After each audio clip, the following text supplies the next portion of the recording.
Your name is Nicole Frechette.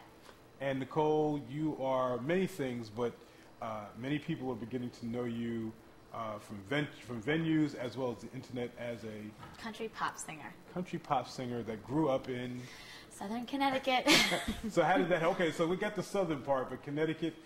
Talk to us and tell us why you decided to pursue a career as a country and western singer. Well, I always sang, and I was interested in every kind of genre you could possibly hear. But when I first entered the studio when I was 13, Britney Spears was insanely popular.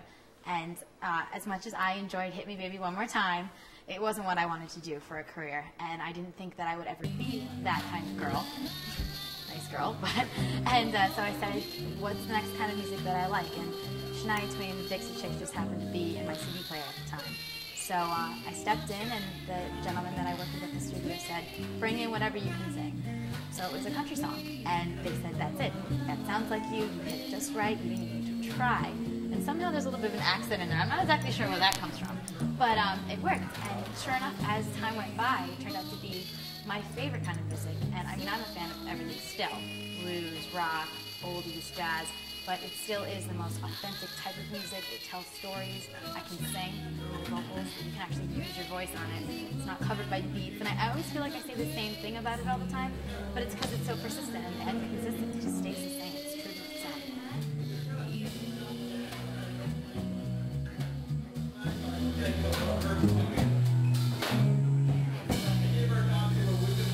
So as a young performer, you are like many, many, many people who are in the biz, working, getting a check sometimes. Randomly. Sometimes.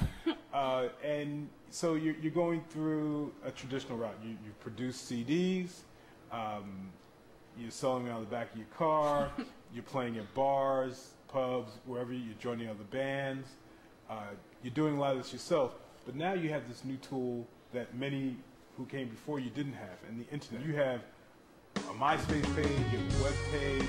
How has that impacted you? Well, I think there's good things and bad things about it. One of the good things is that a lot of those assets are free, which is wonderful because, I mean, you spend so much money on all these other things like the marketing of the CD or the production of it in general or hiring the band or anything, that it's nice once in a while to be able to have something so free. One of the great things about it is that the networking is so much bigger than it has ever been before. And that's the most important part of my business, and I know it's more important for more businesses than people like to think. Networking is the key to life. And for MySpace, I started it because I had music. I don't know if I would have jumped right on there as a person, just an individual. But when somebody in Louisiana can hear my music from Connecticut that I don't even have in stores yet, and grab my CD and then spread it around Louisiana from MySpace, that's the most impressive thing. The blogging, I can't believe that people have any interest in something that I have to say. And at first I really didn't think it was important to do, and now I'm realizing, A, I like doing it. B, it really does stimulate some activity around my name and my buzz. The bad thing about it, in my opinion, is that now anybody can do it. Anybody can produce a CD and throw it up there, and it just creates a little more clutter in the world where you're trying to provide something of quality and authenticity. But, you know, you take the good with the bad. When you, okay, so you've gone on there, you're participating. How is it, okay, we were talking before, the type of person that sees you may not be the type of person that goes online. Well, right, and I mean, I went to school in New York, and I took classes about promotion of music and the internet age of music and how music and society have changed because of the internet and because of downloads and digital music. So obviously there's cultures out there that know all about this, and this is how they communicate. But when I came back to Connecticut, and it's not to say that they're behind or anything, but the people that I was performing for originally when I would go out to a bar and maybe they had no idea who I was and they just said, oh, there's some blonde country singer up on stage, we'll watch her. They weren't MySpacing when they got home. They were coming and seeing the billboard ad in front of the restaurant and seeing who was playing that night, or checking the bar signs in the restaurant. They don't go home and check my space and check my page and see where I'm going next. So that was really hard because the benefits of MySpace I wasn't reaping locally for a while. Now the crowd has begun to change, but that's because it's more of a crowd of my age and my generation. So it's hard to bridge the gap, but I'm trying because obviously I have audiences that are ranged from older to very young.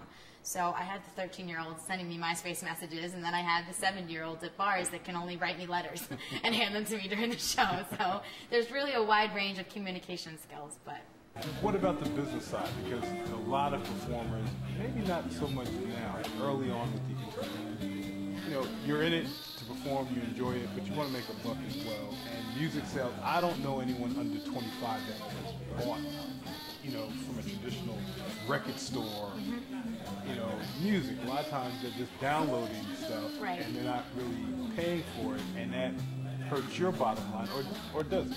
Well, right now it doesn't hurt my bottom line, and I understand that eventually, if I get where I'd like to be as a professional recording artist, it will. But as of right now, I understand that no one, I mean, I think of how many bands that I've seen that are live, and how much it takes for me to actually pull out my wallet and pay for their CD. I'd love to, but I mean, I'm 22, I can barely make rent. I don't want to just throw my money at everybody, but for me, the selling of the CDs isn't the most important thing. That's important because it kind of staples my name into their brain and my image and says, oh, this girl, we like her songs enough and we like her voice enough that again and again and again we'll replay it. But it's more or less having the people come out and see the entertainment and understand the environment and the activity that's going on. And so it worries me a whole lot that I'm not going to be able to sell CDs in the future if I ever get there, because obviously for every major recording artist it's an issue.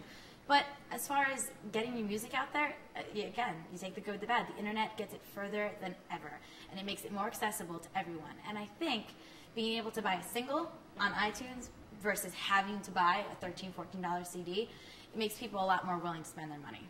So what's next for you? As you were telling me about, you're going to participate in an online singing competition. Yep. So you're going to do that, and then what else?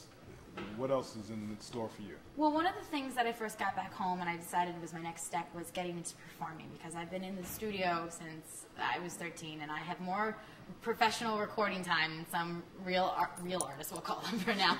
But I had to get up on stage. So I did that, and it's a lot of fun. I thoroughly enjoy it. The bar scene is obviously a blast, but it does get a little wearing because the hours get late, and, you know, I go out to see bands play, but I can't go out every week. I know how it is. It's hard to go out. So what I've decided to do is really focus on bigger events that are going to get me more attention and get me exposed to a bigger crowd. Because if I stay in, you know, Essex, Connecticut, which I am in Essex, Connecticut every Sunday at the Griswold Inn, but if I stay there and only play there all the time, obviously I'm only going to get a certain pull. I need to really start spreading around, and that's not necessarily to say that I want to play a bar once in, you know, northern Connecticut, because that's not going to help me get exposure. Playing big fairs and festivals will, and starting to really use and utilize the MySpace tools. There's this competition that you mentioned. It's called Colgate Max Fresh, and it's a very small competition, but it's exposure. It's something to do, and it's not costing me any money, and all I have to do is sit in front of my computer and sing a karaoke song. And for me, that's second nature, so it's not a very difficult thing. And why wouldn't I do it? It's good exposure. It's just like blogging. Me commenting on someone else's blog because I have an interest is going to then attract people to my blog, which, while that's not the initial reason to do it, it does help. So I am looking to do some more competitions that are still Connecticut-based, because I really do want to try and build a solid fan base here, so that when I go to places like Tennessee, where there's so many singers and so many talented people, I can say, you know, look where I came from and look what I built back there. By myself, hands down, they like me. Now you should like me too, because I have them already. I hooked them.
Bye.